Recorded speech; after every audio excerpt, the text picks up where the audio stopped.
Good evening, I'm Dennis Ward, and this is Face to Face.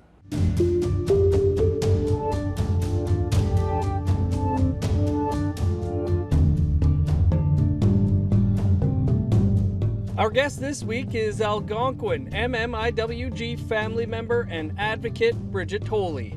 Tolley, who lost her mother in 2001, heads up Families of Sisters in Spirit, a grassroots volunteer organization led by families of missing and murdered Indigenous women and girls and Two-Spirit people. Bridget, thanks so much for being on the show this week. Thank you for inviting me. It's such a pleasure. Many people would, of course, know your name from your work on missing and murdered Indigenous women and girls. Can you tell us how you became active in that cause? Well, it started with my mother. My mother got struck and killed in 2001 by the Sûreté de Québec on our reserve. So that's how I started. At first, I didn't know anything till I got, the autopsy report and the police report. And from there, I found a lot of things wrong, and this is what started me on this journey for justice. Can you tell us a bit about your mother, Gladys? Well, my mother was 61 years old. We lived on the reserve. She didn't do too much. She just loved her outdoors and hunting, fishing. She loved to go for rides on the reserve. She was just mostly a stay-at-home mom. Well, what stood out for you, I guess, in the way that police had handled that investigation? Well, it was a lot of things, there was family members involved, 5 family members, there was jurisdiction issues, there was going in houses without warrants, and even the first police to arrive on scene was from the Kittiwake police, and he was with his wife. So after that, he seen my mother. He knew there was an accident there, and he ended up leaving the scene with the first witness because there was nobody there, and he was the police, and he should have known this. And he left the scene, and he came back half an hour later, and he identified my mother. So I was kind of upset about that, and today he's the chief of police of Kittiwake. So what happened was there was no accountability, nothing, and nobody ever talked about this on my reserve till recently, till a couple of years ago, when the government came to apologize. The government and the police, the SPVM from Montreal, came to apologize to my family for the way we were treated on that night. So even the Native police didn't even show up to that meeting or anything. So it's been really hard. Given, your own personal case here and how police handled things, how does that match up with, what you hear from other families across the country? Oh, we're hearing the same thing. It's like the same story over and over. And I don't get it because when they had the inquiry in BC, the families had a lawyer over there. And I kind of expected the same thing at the National Inquiry for lawyers to talk to the families or something. But this never happened. And it's hard, to get help when it's against the police. Even me with three police forces were on my mother's case. So I was, I said, oh my God, do I go ahead or what do I do? I have to make sure everything was, facts, and I had to look for evidence, everything like that. So it's really hard, and this is what we need, is accountability from the police, the government, and also our chiefs and councils. So often we hear that, it's left to the families to have to, like yourself, doing the investigation. I'm guessing you feel that it shouldn't ever have to come to that. No, it shouldn't. They should be accountable, and this is one thing that's been going on for such a long time, is accountability and truth, and it's been a one-way street for accountability because all the people have to be accountable and truthful. Meanwhile, we have the government, we have our police, all police forces, including the Native police, and also chiefs and councils. There's no accountability there, and how do we move forward if we're going to be accountable and they're going to do whatever they want anytime. It's not right, you know. And there's so many things that have been going on that have no accountability, you know, no meetings, no talking, no nothing. So it's the same thing, and this is why I think we've been stuck in this position for years and years and years, and it's not going to change till we change this. And these people have to change, our leaders have to change, you know, AFN, NWAC, all these organizations that say they help families, you know, it's a Monday to Friday job for them, 9 to 5, you know, but us, you know, it happens mostly at night or on weekends when, you know, missing people need help. All right. Bridget, you know, you mentioned the government and police coming to apologize. That was a little more than a year ago after waiting for 20 years, though. Yes. Was that helpful for you? Yes, it was absolutely. You know, I was waiting for accountability for so long, for 20 years. And for them to kindly finally apologize or even acknowledge my mother meant so much to me, you know, because after 20 years I never thought I would ever hear it from anybody or any government or any police force, you know. Mm-hmm. So I'm really happy, but the thing was that, you know, our reserve, the Kitigan CB, needs to acknowledge all the missing and murdered Indigenous women too, and the police needs to acknowledge them.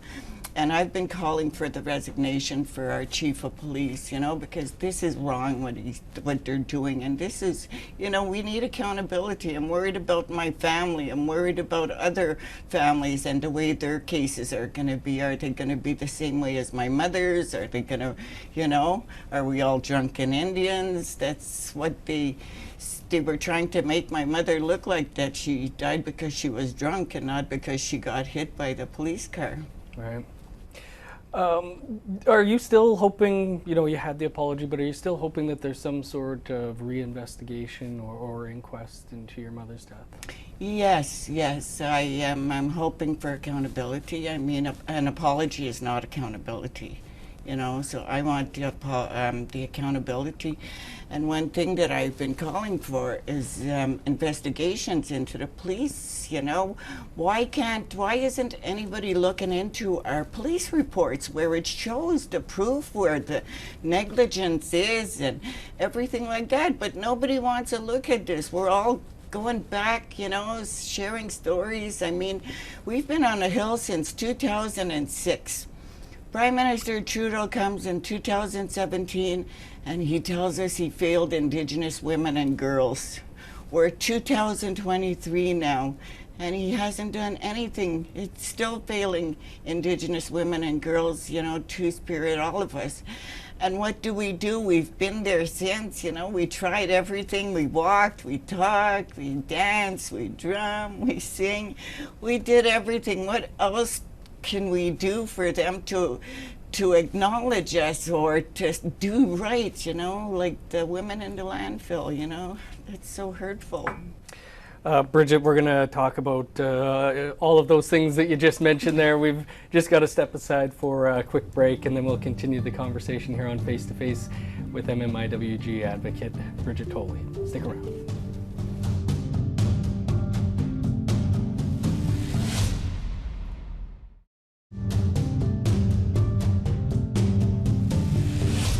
Welcome back to Face to Face. Our guest this week is MMIWG family member and advocate Bridget Tolley. Bridget, can you tell us about Families of Sisters in Spirit? Yes, Families of Sisters in Spirit was started in January of 2011 when they took away the funding for the Sisters in Spirit.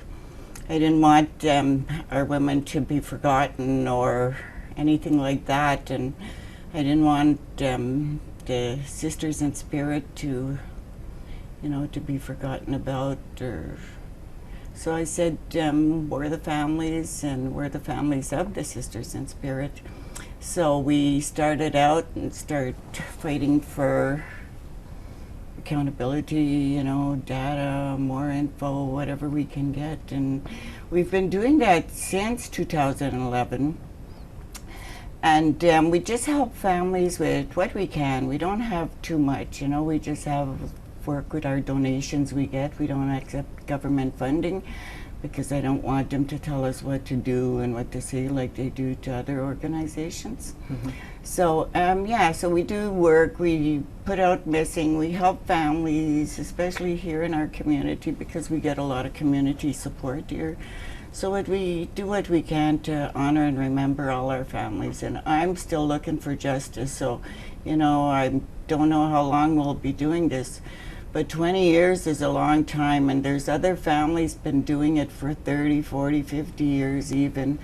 And it's hard, you know, and this has got to stop. Either our leaders, the government, everybody, you know, this is our women are precious, you know, and we are life givers. Without us, there'll be no babies born or anything like that, you know, or it's generations of women we lose every time we lose a woman. So yeah, so we try to help as much. We bring voices, we try to bring them to Parliament until like we're doing next week. So we just try to do the best we can with what we have, and we go from there. Going back, you know, even like 20 years, how would you describe the awareness back then around missing and murdered Indigenous women and girls? Well, it just started for me in 2005 when the Sisters in Spirit initiative came out. But before that, it was, I think, October of 2004 is when the first Stolen Sisters the first Stolen Sisters report came out from Amnesty. So that's when it really started. Then we had the Sisters in Spirit, and that's when we started counting the data, and they found almost 600 missing and murdered women. And then that's when the Sisters in Spirit initiative stopped in 2010. Do you think there was like a turning point, though, of when the public started to pay more attention? Yes, because we started in 2006. We had about 11 or 12 vigils across Canada. And in 2010, we almost had like 75, 80 vigils and international too. So we were bringing a lot of awareness to the missing and murdered Indigenous women. How hopeful were you when the national inquiry was called? Well, like I said earlier, I was hoping that the families would have a lawyer, you know, just like the BC families there. But that didn't happen, so, you know, I'm not really, I don't believe in the resolutions, I don't believe in the recommendations, because there's been so many. And the resolutions, I mean, anybody can write down something and say, I support you, but it's nothing compared to what the families have to do. And where's the support, you know? Where's the support? It can't be just on paper, because I can say I support you too, you know, anytime, anybody, you know? But it's actually doing the work, helping the families, you know, legal advice, lawyers, whatever we have to do. And for me, it's looking at those police reports. I want people to look at that. That's the only way we're going to find out the way our cases were investigated, you know, so.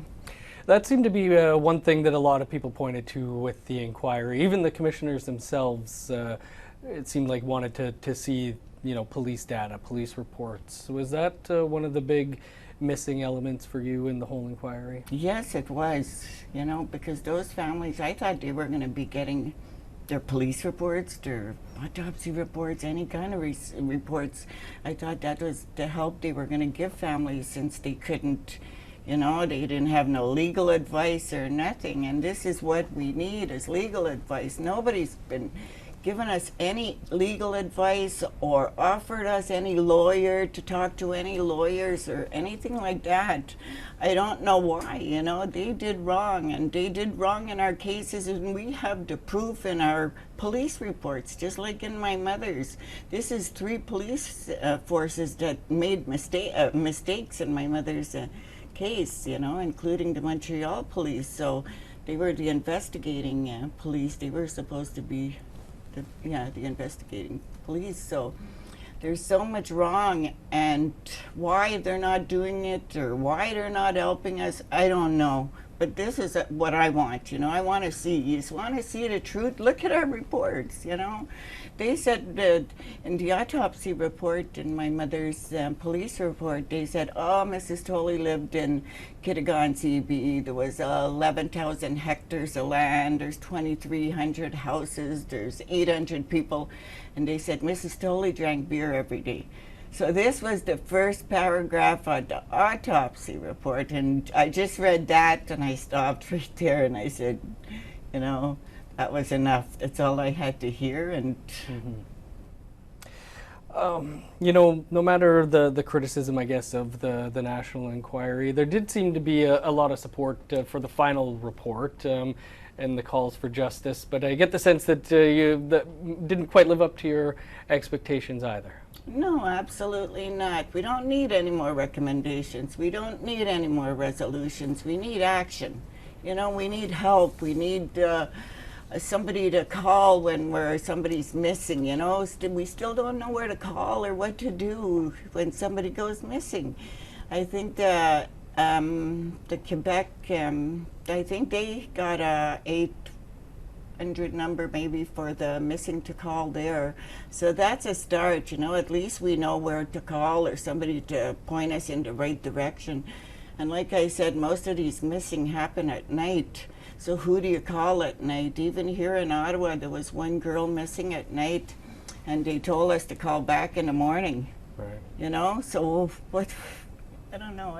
It's so hard to help, and without the help of the police too, and telling us this, or else when they say you have to wait 24 hours or 48 hours before you can report, that's not true. You can call anytime you want, so there's a lot of things that need to be corrected, lots of truth and accountability we need.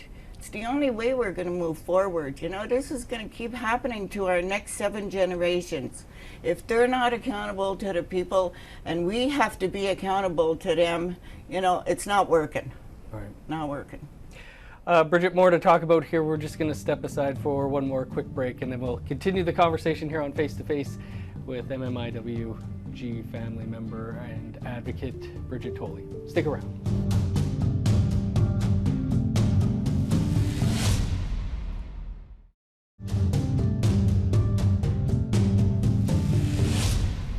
Welcome back to Face to Face. Our guest this week is Bridget Tolley, MMIWG survivor, family member, and an advocate for many decades here now. Bridget, we were talking about the national inquiry before the break. Do you feel like there's been any action on that final report? No, nothing. Because I don't see anything. I've been here 20 years and nothing. Just recommendations, resolutions, and we can't do that, We need action.